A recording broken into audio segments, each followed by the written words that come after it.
What a joke that women came in here to validate a comment saying women are allies, while validating none of the bad experiences that men have had in their life.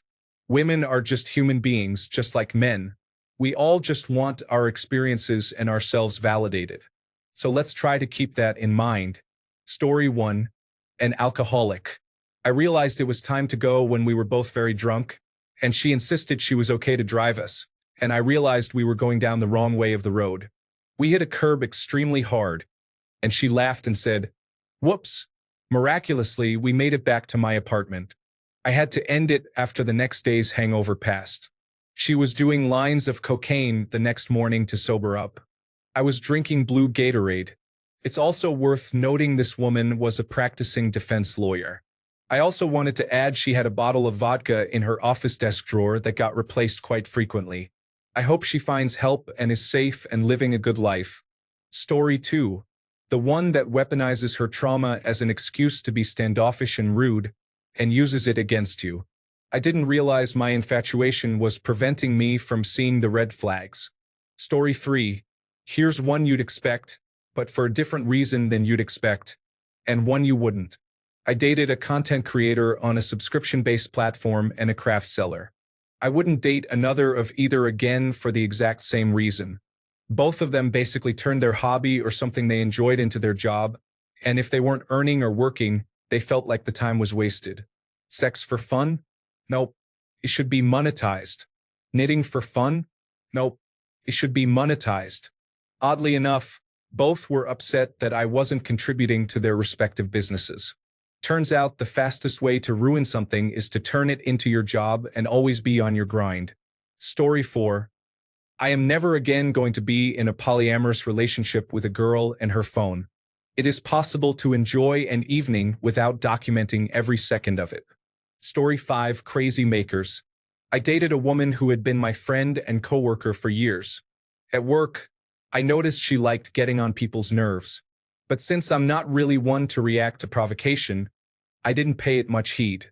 It takes a lot to get on my nerves as I grew up with a big brother who would poke me, literally and figuratively, to get a reaction. After we started dating, her antics continuously got worse. She was constantly trying to get a reaction out of me, poking me, honking my horn when we were driving, or trying to grab the wheel, making snide comments, the whole 9 yards. I never got irritated, but after a while it was just tiring, like I was babysitting a grown woman who wanted to act like an annoying child. We broke up after about 2 months of this behavior, and I swore I would never date someone who enjoys getting on people's nerves. It's not endearing, it's just annoying. Story 6. Traumatized without self-awareness. We all have our baggage. That's not the problem. When you bring a certain energy to a relationship and never take ownership when conflict arises, it creates an atmosphere where I'm constantly on edge trying to learn your triggers. Big emotions from things that were small or had no ill intent. And I'm made out to be the bad guy every time. Very accusatory and not fair for someone newly in a relationship. I'm far too sensitive, nor do I have the patience to work through conflict with someone who doesn't help their partner learn how to support them or projects their negative self-talk onto me. It was absolutely the complex post-traumatic stress disorder. Story 7.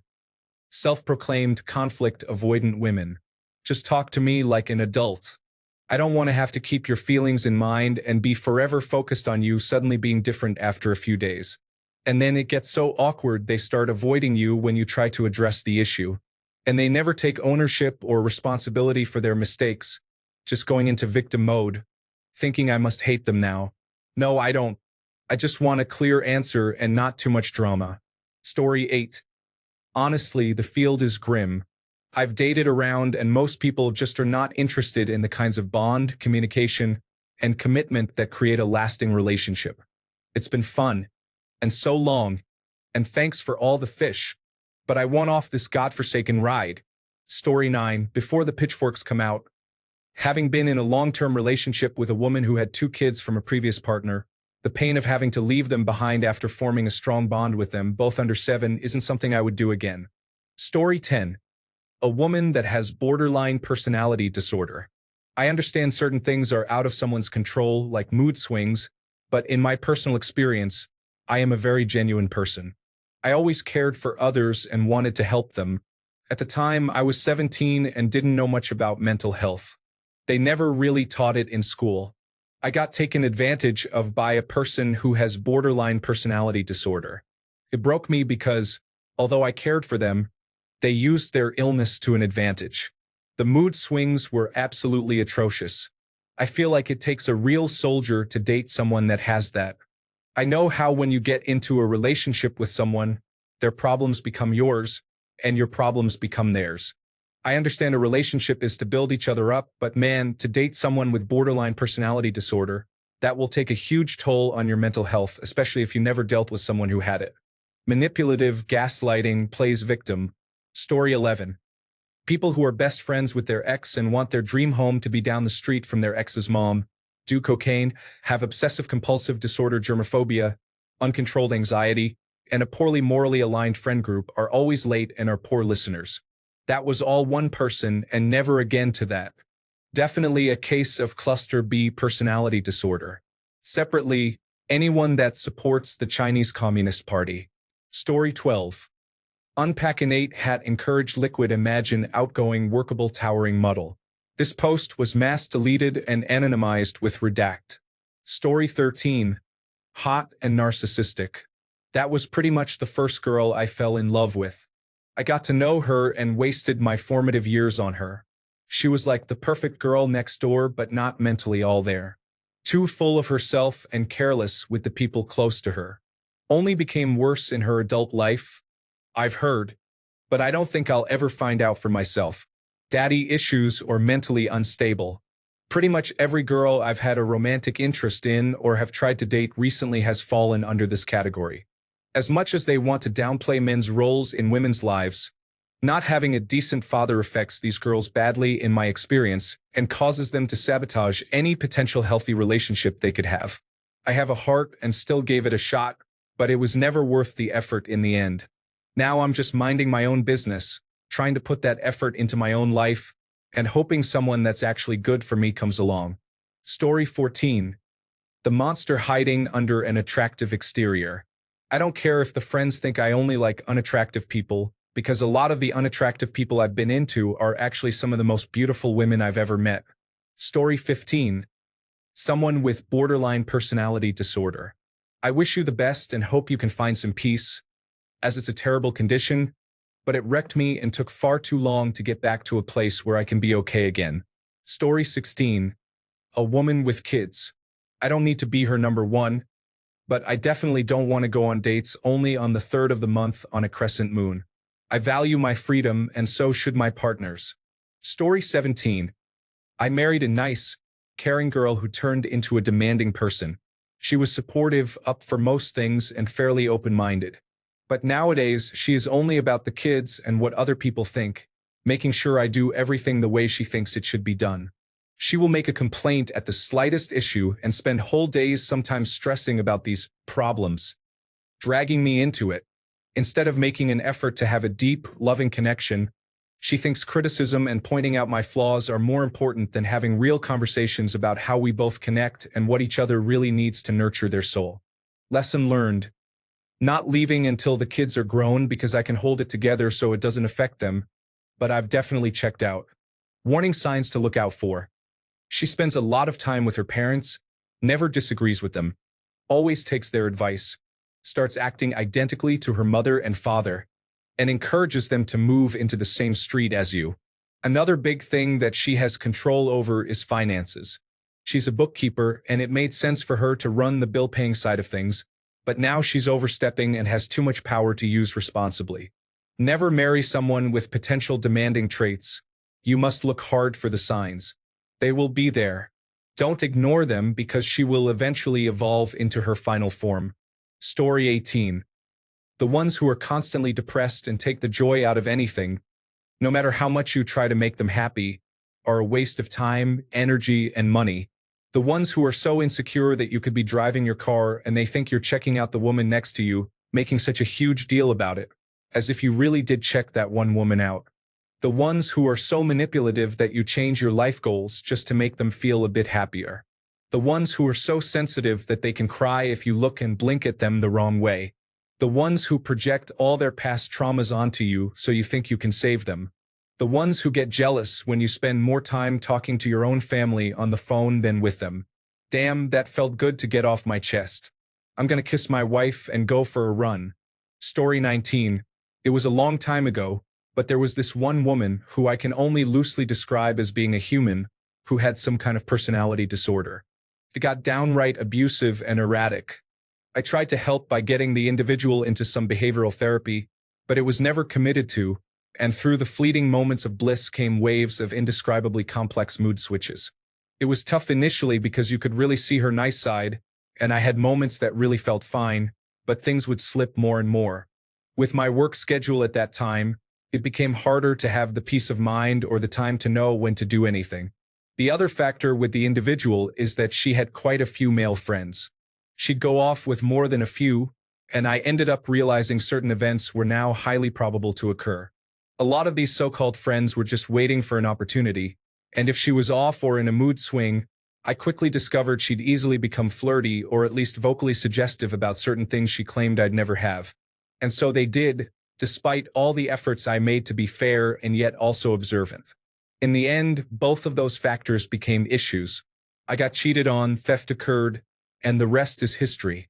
To my knowledge, she went ahead and had 2 more quick dating relationships, and finally, I believe she got some proper, adequate mental health treatment after leaving a wake of disaster in her path. One of the other men I ended up becoming friends with out of random proximity to her told me she'd get into fights with him if he wasn't validating her feelings correctly. It was so messed up with that dude that she threw a plate at his head, and he ended up with a bit of a nasty scar from that. If I knew someone who mirrored either one of those issues, I'd never date them, even if they were self-aware, working on their issues, on medication, etc. I just couldn't do it. When you lose a part of yourself just trying to deal with, prop up, or assist in someone else's existence, it's not conducive to your own mental health. It's just as much a personal responsibility to understand bottom lines and whom not to be with. You have to do what's right. For context, it's not the only reason. I have personal, faith-based to an extent, and philosophical reasons why I won't casually date anymore, but going through something like that was definitely something that added to my decision. Story 20. Anyone that doesn't treat me exactly how I treat them is supposed to be an equal partnership. On occasion, one person will benefit more than the other, but it should balance out over time. One-sided relationships are not sustainable. Story 21. Single moms, it either ends in Jimmy still wants to see you, or I'm sorry, but Samantha's dad finally got clean, or someone is trying to break into my house because he knows she's here, and I have to clear my house armed with a .45. Fun fact, never underestimate tactical nudity when dealing with a home intruder. More intimidating than any gun, knife, or bat is the old family jewels swinging in the breeze. Story 22. One who cheated on a previous partner. Based on the statistics, it's not a smart move to date someone who cheated. Also, almost as bad are women who take signs seriously. Honestly, now that I think about it, I might take my chances with a cheater over someone who takes astrology seriously. Story 23. The Unrequited Love. A tale of devotion and indifference. Love can drive a person to remarkable lengths. Imagine a man who loves a woman so deeply that he is willing to move mountains for her. Despite his unwavering dedication, he finds himself treated with indifference. His heartfelt efforts to express his feelings and actions to show his love are met with coldness, leading to a profound sense of being undervalued and disrespected. As Rainer Maria Rilke once said, "For one human being to love another, that is perhaps the most difficult of all our tasks." This man embodies this task, navigating a relationship where his love seems to vanish into a void. This man sets aside his own needs and desires to prioritize the happiness of the woman he loves. He seeks to demonstrate his affection through acts of kindness and declarations of pure, pious love. His love is not driven by physical desires but by a genuine admiration for her soul.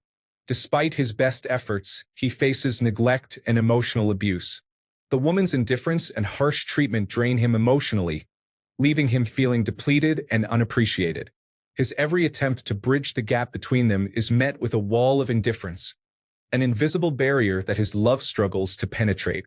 The woman's indifference may be rooted in her past relationships. She has a history of seeking love but encountering abuse and violence instead. These experiences have left her emotionally scarred and wary of genuine affection. Even when she encounters a man who loves her deeply and purely, she remains detached, unable or unwilling to reciprocate his feelings. Her past haunts her present, casting shadows over the potential for a loving relationship. She has built emotional fortresses around herself, making it nearly impossible for the man's love to reach her. Further complicating the situation is the woman's behavior towards others. She chooses to spend more time and show more care for new acquaintances rather than the man who has stood by her side. This preference for superficial relationships over meaningful ones is painful for the man, especially when he is present and yearning for her attention. Her behavior suggests a deeper emotional disconnect, a reluctance to invest in a relationship that requires vulnerability and trust. It is as if she fears that opening up to love will only lead to more pain, a cycle she cannot seem to break.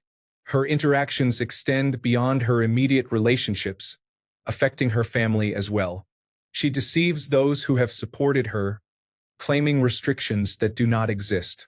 Despite having the freedom and support to pursue her ambitions, she creates a narrative of constraint. This pattern of deception indicates a deeper issue with acknowledging and appreciating the support she receives. Her inability to be truthful and grateful adds another layer of complexity to her already tumultuous emotional landscape. It raises questions about her capacity for genuine connection and trust, both with her family and the man who loves her. Despite all these challenges, the man's love remains unconditional. He dreams of a future where she understands and appreciates his devotion. However, the woman never admits her mistakes or introspects on her behavior. She often reacts with anger towards the man, leaving him feeling unjustly blamed and further emotionally drained. His unwavering love and hope for a change keep him in a painful cycle of neglect and emotional abuse.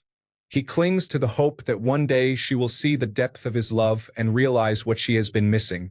In his earlier days, this man lived contentedly, having accepted that relationships were not his destiny. He found solace in his solitude, believing that love was a distant dream. Then, she entered his life, igniting a spark of hope that perhaps his luck had changed. He poured his heart and soul into building a beautiful connection, daring to dream of a shared future. Yet, now he finds himself scarred, left with an emptiness that feels almost as if life itself has dimmed. His love, once a beacon of hope, now lingers as a poignant reminder of what could have been. As Khalil Gibran wisely observed, "Ever has it been that love knows not its own depth until the hour of separation." This man's journey through love and heartache is a silent testament to the profound, often unacknowledged depths of devotion, and the silent strength it takes to continue loving in the face of indifference.